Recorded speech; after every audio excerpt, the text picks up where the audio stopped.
সম্মানিত দর্শক, আসসালামু আলাইকুম। আমি আপনাদের সাথে আছি শ্রীপুর বাজার মিডিয়ার পক্ষ থেকে সাইফুল আলম। আপনারা সবাই আমাদের শ্রীপুর বাজার মিডিয়াকে লাইক, কমেন্ট, শেয়ার দিয়ে সাথে থাকুন।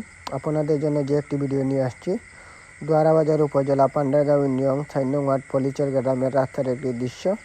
আপনারা দেখতেই পাচ্ছেন এই রাস্তার বেহাল অবস্থা। গত আওয়ামী লীগের আমলে 15 বছর যাবৎ এই রাস্তার কোনো কাজ করা হয় নাই।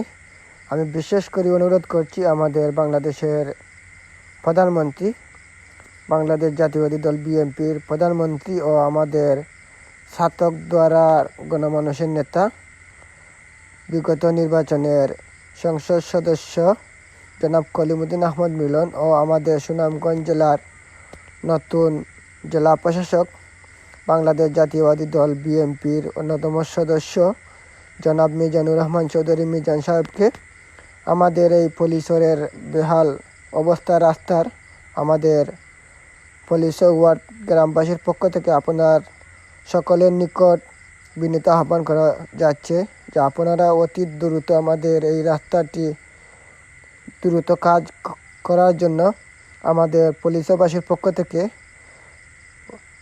সবাইকে অনুরোধ করা যাচ্ছে। আপনারা সবাই আমাদের এই ভিডিওটি বেশি বেশি করে শেয়ার ও লাইক, কমেন্ট ও শেয়ার দিয়ে আমাদের সাথে থাকবেন। ধন্যবাদ সবাইকে।